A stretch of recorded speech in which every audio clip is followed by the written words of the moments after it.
여기 한국의 모든 것들을 다 베끼라는 중국 방송국 프로듀서가 있습니다. 한국 방송 프로그램의 시청률은 중국과 매우 유사한 경우가 많고 다른 중국 방송국에서 가져가기 전에 얼른 먼저 사용해야 한다며 난리인데요. 과연 중국에서는 무슨 일이 벌어지는 것일까요? 안녕하세요. 저는 중국의 한 방송국에서 신입 직원으로 들어간 PD입니다. 저는 중국인으로 정말 큰 죄책감을 느꼈기 때문에 사연을 보냅니다. 사실 저는 어린 시절부터 굉장히 큰 자부심으로 살아왔죠. 중국인이라는 그 세 글자만 가지고도 세계인들은 떠받들고 있다고 믿었고 중국이라는 세상의 중심과 같은 나라에서 태어난 것이 인생에서 가장 큰 축복이라고 여겨왔습니다. 그러나 저는 중국의 한 방송국에 입사한 이후에 창의력을 발휘해서 좋은 프로그램을 만들겠다는 일념으로 일하려 했지만 직장 상사들의 이상한 발언을 들으면서 충격에 빠지고야 말았습니다. 저와 가장 친한 동기인 빙빙은 저에게 이런 말을 하곤 했죠. 어차피 우리는 신입이고 위에서 시키는 대로 일하면 되는 거야. 그리고 굳이 꿈을 가지고 일을 하는 것보다 중국의 방송국에서 일한다는 그 자부심으로 회사를 다니면 되잖아. 왜 굳이 너가 만들고 싶은 것을 위해서 노력을 하는 거야? 그러면 저는 늘 빙빙에게 꿈에 대해서 말하곤 했습니다. 제가 방송국에 입사한 이유는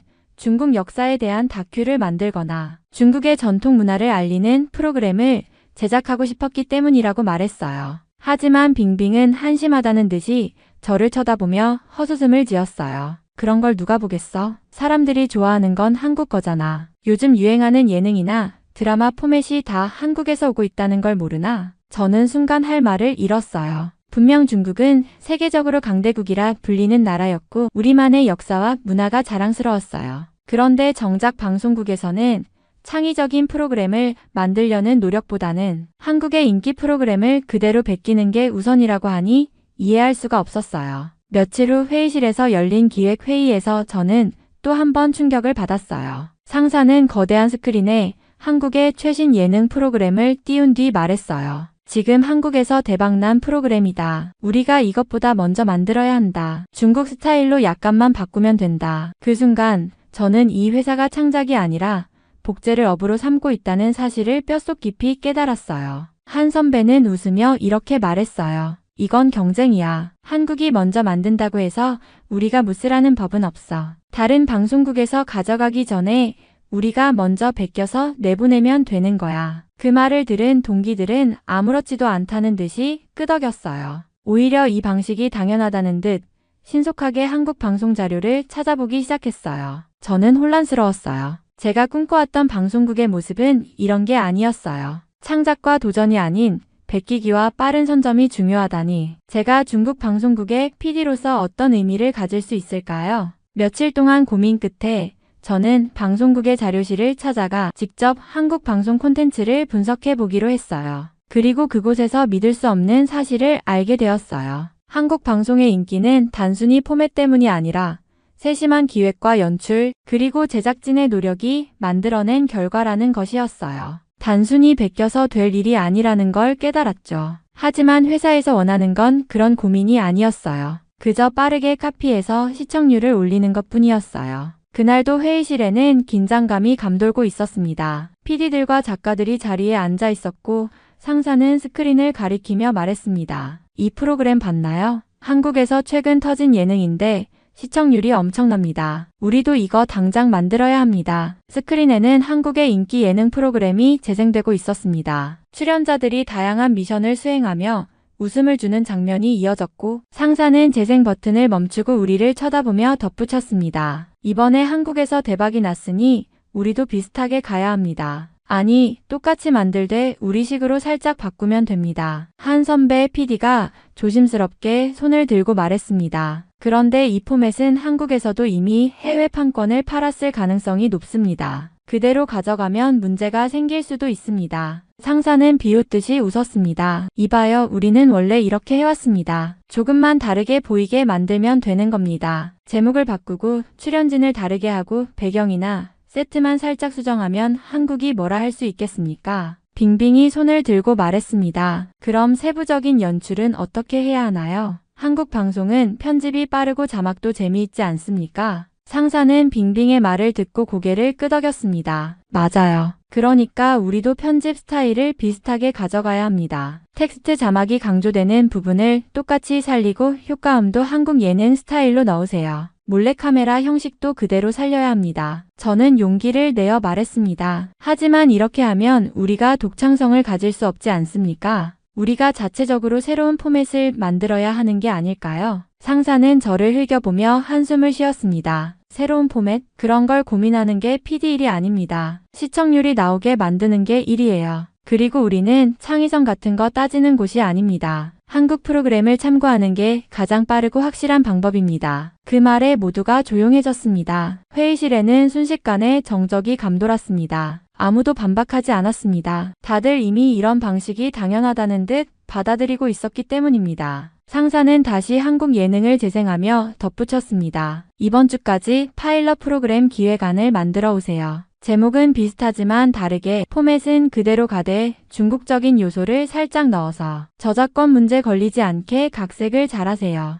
회의가 끝난 뒤 저는 자리에 앉아 깊은 한숨을 쉬었습니다. 창작이 아닌 복제를 요구하는 회사에서 저는 굉장히 고민이 되었습니다. 회의가 끝난 뒤에도 마음이 무거웠습니다. 저는 그냥 넘어갈 수 없다는 생각이 들었습니다. 밤늦게까지 고민하다가 새로운 기획안을 만들어 보기로 했습니다. 한국 프로그램을 단순히 베끼는 것이 아니라 중국의 전통 문화를 활용한 독창적인 포맷을 구상해 보았습니다. 다음 날 저는 기획안을 들고 상사를 찾아갔습니다. 팀장님, 어제 회의에서 이야기했던 한국 프로그램 대신 이런 포맷은 어떻겠습니까? 상사는 흥미롭다는 듯이 서류를 받아들었습니다. 저는 조금 기대하며 설명을 이어갔습니다. 중국의 전통 놀이와 현대적인 요소를 결합해서 경쟁하는 예능 프로그램입니다. 단순한 미션 수행이 아니라 중국 문화의 특색을 살리면서도 젊은 시청자들도 재미있게 볼 수 있도록 구성했습니다. 하지만 상사는 서류를 몇 장 넘겨보더니 곧바로 덮어버렸습니다. 이봐요, 이게 요즘 트렌드라고 생각합니까? 네, 요즘 문화 콘텐츠는 아니요, 트렌드는 한국이 만들고 있어요. 당신이 생각하는 그런 옛날 이야기, 전통놀이 같은 걸 누가 봅니까? 우리가 경쟁해야 할 대상은 한국 프로그램인데 이런 걸로 어떻게 상대하겠어요? 하지만 이대로 한국 포맷을 베끼는 건 너무 뭐요? 불만 있습니까? 저는 순간 입을 다물었습니다. 상사는 제 기획안을 책상 위에 던지듯 내려놓고 한숨을 쉬었습니다. 그래서 말인데 당신이 직접 한국에 가보는 게 좋겠습니다. 네, 한국에요. 그래요. 이번에 한국 방송 관계자들과 미팅이 잡혀 있습니다. 겉으로는 교류라고 하지만 사실상 우리가 뭘 가져올 수 있는지 보는 자리입니다. 당신도 같이 가서 한국 방송 시스템을 배우고 우리가 어떻게 활용할 수 있을지 조사하세요. 저는 순간 당황했습니다. 한국 방송 시스템을 배우라는 것은 결국 더 정교하게 베껴오라는 의미였습니다. 하지만 거절할 수도 없었습니다. 출장을 준비하는 동안에도 마음이 복잡했습니다. 이번 기회에 한국의 방송 시스템을 직접 경험할 수 있다는 기대감도 있었지만 결국은 한국의 프로그램을 베껴오라는 임무가 주어진 것이었기에 찝찝한 기분이 들었습니다. 며칠 후 저는 다른 동료들과 함께 인천공항에 도착했습니다. 공항에 내리자마자 깨끗한 시설과 체계적인 시스템에 감탄하지 않을 수 없었습니다. 입국 심사를 마치고 나와보니 공항 내부는 마치 미래 도시 같았습니다. 자동화된 무인 시스템, 빠른 이동 통로, 그리고 사람들의 질서 정연한 모습까지. 여기가 진짜 우리랑 같은 아시아 맞아? 빙빙도 제 옆에서 중얼거렸습니다. 공항에서 나와 숙소로 이동하는 동안에도 놀라움은 계속되었습니다. 도로에는 신호를 철저히 지키는 차량들이 달리고 있었고 어디를 봐도 깨끗했습니다. 서울 도심에 도착하니 더욱 놀라웠습니다. 초고층 빌딩들이 하늘을 찌르듯이 서 있었고 도로 위에는 최첨단 전기차와 자율주행차들이 달리고 있었습니다. 이게 진짜 한국이야. 저는 마치 다른 세상에 온 듯한 기분이었습니다. 한국에 대해 알고 있다고 생각했지만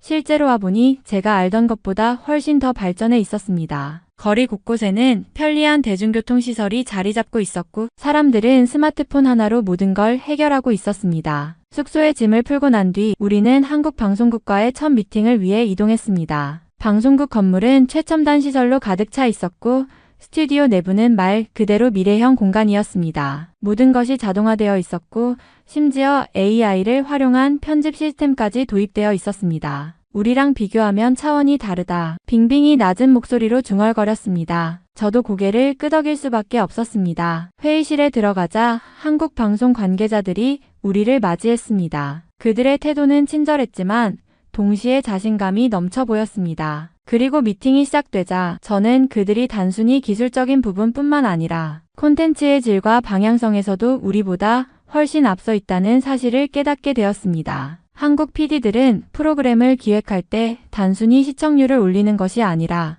사회적 메시지와 문화적인 가치를 함께 고려하고 있었습니다. 기술도 중요하지만 창의성과 콘텐츠의 진정성이 더 중요하다는 것이었습니다. 저는 그제야 깨달았습니다. 우리가 단순히 한국 방송을 베껴서는 결코 한국을 따라잡을 수 없다는 사실을요. 시스템만 모방한다고 해서 같은 결과가 나오는 것이 아니었습니다. 그들은 이미 우리가 생각지도 못한 곳을 향해 나아가고 있었습니다. 회의가 끝난 후 저는 복잡한 심정으로 방송국을 나섰습니다. 한국에서의 일정이 계속될수록 제 동료들의 행동이 점점 이상해졌습니다. 공식적인 미팅이 끝난 뒤 자유시간이 주어지면 그들은 하나같이 스마트폰을 꺼내들고 무언가를 열심히 찍기 시작했습니다. 빙빙은 거리의 대형 광고판을 바라보며 연신 사진을 찍었고 다른 동료들은 지하철 내부의 안내 시스템이나 상점 디스플레이까지 빠짐없이 촬영하고 있었습니다. 이거 봐. 한국은 광고 디자인부터 다르다니까. 빙빙이 휴대폰 화면을 보여주며 속삭였습니다. 화면에는 깔끔한 한글로 정리된 광고 포스터가 담겨 있었습니다. 단순히 제품을 홍보하는 것이 아니라 감각적인 디자인과 감성적인 카피가 더해진 포스터였습니다. 우리나라 광고는 이렇게 세련되지 못한데 빙빙뿐만이 아니었습니다. 다른 동료들도 마찬가지였습니다. 어떤 이는 대형 서점에 들어가 한국의 잡지와 책을 훑어보았고 또 어떤 이는 대형 마트에서 상품 패키지 디자인을 찍으며 감탄하고 있었습니다.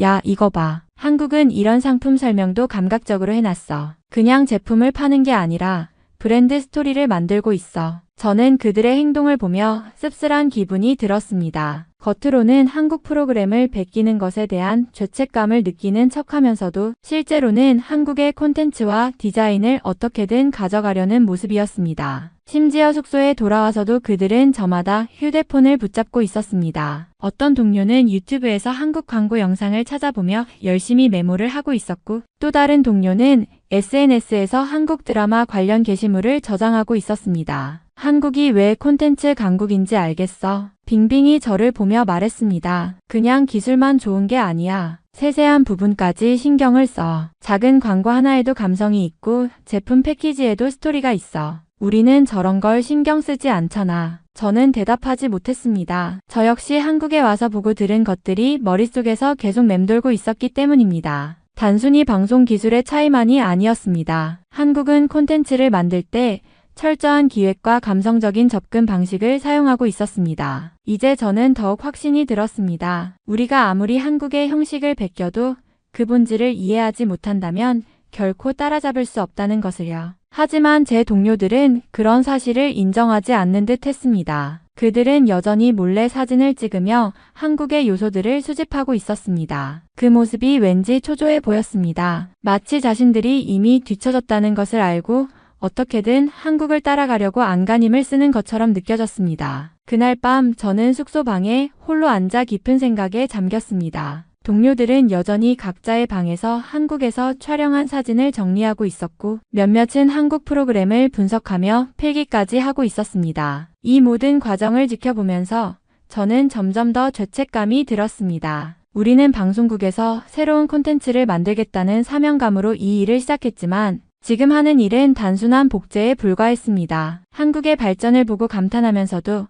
우리는 한국의 것을 그대로 가져와 우리의 것인 척 포장하려 하고 있었습니다. 저는 결국 참을 수 없어서 거실로 나갔습니다. 빙빙을 비롯한 동료 몇 명이 노트북을 펼쳐두고 한국 예능 프로그램의 특정 장면을 분석하고 있었습니다. 이거 봐, 이 구도를 그대로 사용하면 돼. 자막 스타일도 비슷하게 가고. 빙빙이 다른 동료와 이야기를 나누고 있었지만 저는 그들에게 다가가 조심스럽게 말을 꺼냈습니다. 우리 이런 식으로 계속 베끼기만 해도 괜찮을까? 모두가 저를 쳐다보았습니다. 빙빙이 곧바로 반응했습니다. 그럼 어떻게 하라는 거야? 우리 방송국은 원래 이런 식이잖아. 그런데 이렇게 계속 따라가기만 하면 우리한테 남는 게 있을까? 저는 그들의 눈을 마주보며 말을 이어갔습니다. 솔직히 인정해야 할 것 같아. 우리가 아무리 한국 걸 베껴도 절대 한국처럼 만들 수 없어. 한국 콘텐츠가 강한 이유는 단순히 형식 때문이 아니라 거기에 담긴 스토리와 철학 때문이야. 빙빙은 입을 다물고 저를 바라봤습니다. 다른 동료들도 말없이 저를 지켜봤습니다. 왜 우리는 우리만의 걸 만들 생각을 하지 않는 거야? 제 목소리는 떨리고 있었습니다. 우리에게도 충분한 문화와 역사가 있잖아. 중국에도 매력적인 이야기들이 많고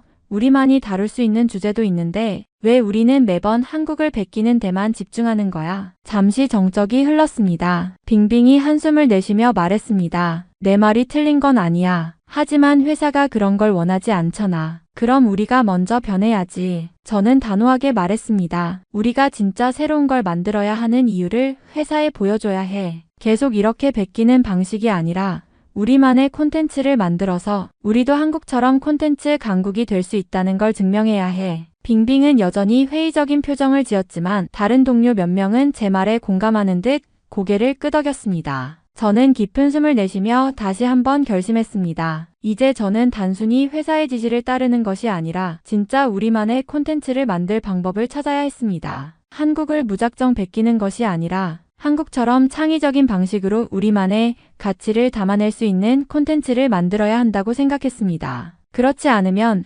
우리는 영원히 한국의 그림자에서 벗어날 수 없을 테니까요. 한국 출장을 마치고 회사로 돌아오자마자 우리는 곧바로 보고서를 제출해야 했습니다. 동료들은 자신들이 찍은 사진과 정리한 자료들을 하나씩 꺼내들며 한국에서 배운 것들을 상사에게 보고하기 시작했습니다. 빙빙은 한국 예능의 특정 장면을 편집한 영상을 보여주며 말했습니다. 이 장면의 연출 방식과 편집 기법을 그대로 적용하면 시청자들이 신선하다고 느낄 겁니다. 그리고 이 배경 음악도 유사한 느낌으로 넣으면 분위기를 더 살릴 수 있습니다. 다른 동료들도 한국의 포스터, 광고 디자인, 프로그램, 편집 스타일 등을 하나씩 설명하며 어떻게 하면 비슷하게 만들 수 있을지를 분석하고 있었습니다. 그러나 저는 그 자리에 앉아 있으면서도 보고서를 제출하지 못하고 있었습니다. 결국 상사의 날카로운 시선이 저를 향했습니다. 너는 뭘 준비했지? 저는 잠시 머뭇거리다 조심스럽게 말했습니다. 저는 한국 프로그램을 단순히 베끼는 것이 아니라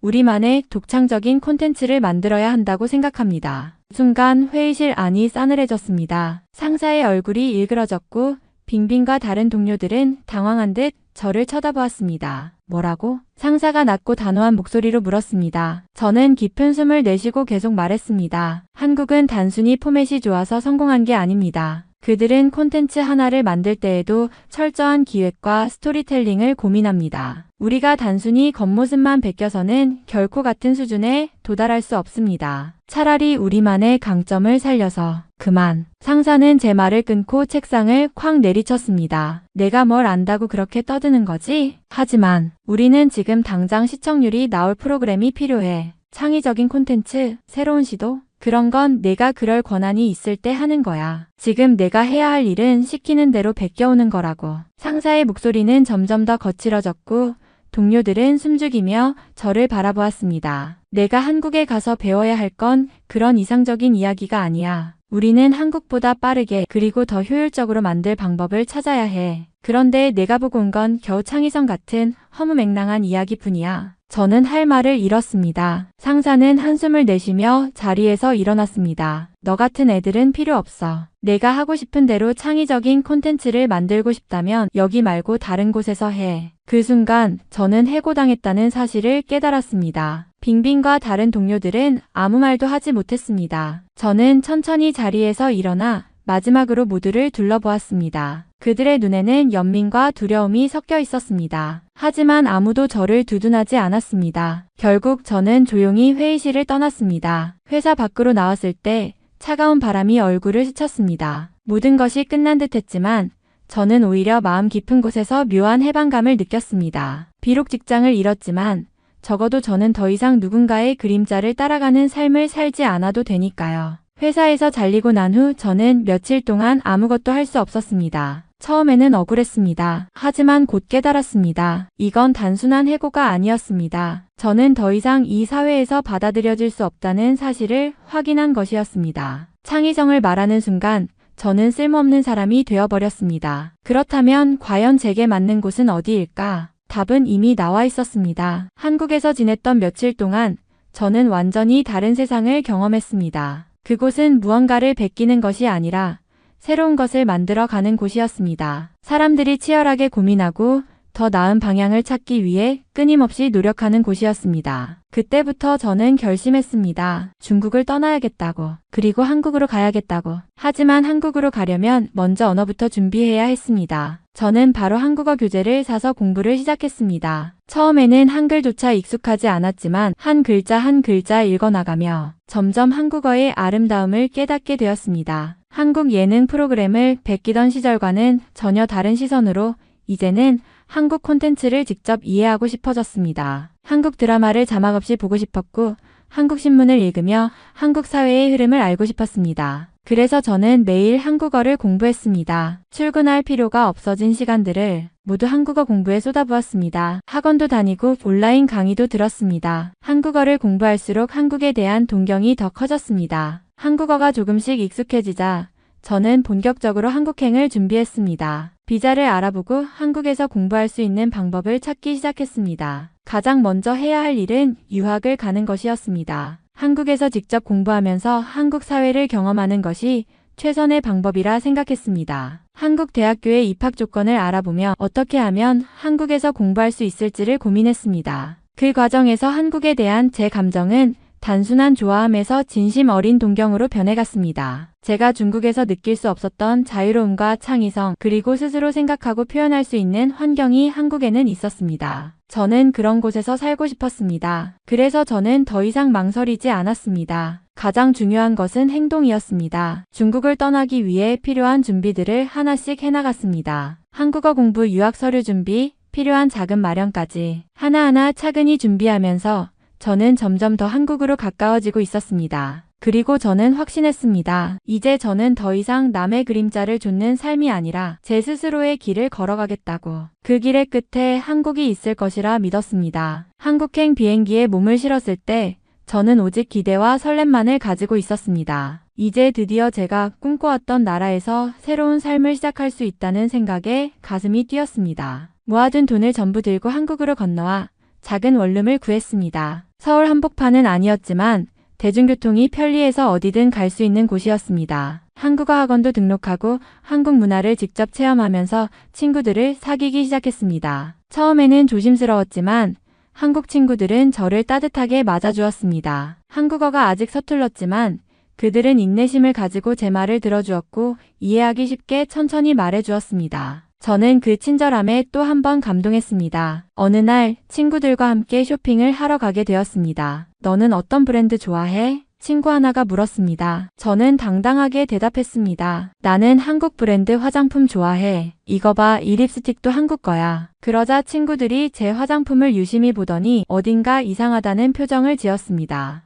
이거 한국 브랜드 아니야. 뭐? 이건 중국에서 만든 짝퉁이야. 로고가 미묘하게 다르고 정품에서는 이런 색상이 없거든. 저는 순간 머리가 멍해졌습니다. 믿을 수 없다는 듯이 화장품을 들여다보았습니다. 내가 한국 브랜드라고 믿고 쓰던 제품들이 사실은 가짜였다니. 설마 이것도? 저는 가방에서 파운데이션, 아이섀도우, 마스카라까지 꺼내며 친구들에게 보여주었습니다. 그런데 친구들은 하나같이 난처한 표정을 지었습니다. 이것도 가짜야. 다 짝퉁이야. 순간 가슴이 철렁 내려앉았습니다. 충격은 여기서 끝나지 않았습니다. 집에 돌아온 저는 옷장에 걸려있는 옷들을 하나씩 확인했습니다. 한국 브랜드라고 알고 산 옷들이 사실은 한국 스타일을 흉내낸 중국산 모조품이었습니다. 그동안 저는 한국 브랜드를 입고 한국 화장품을 쓰고 있다고 믿었습니다. 하지만 모든 것이 가짜였습니다. 내가 평생을 살아오면서 믿었던 것들 중에 도대체 진짜는 얼마나 있었던 걸까? 한국을 베끼는 방송국에서 일하면서 저는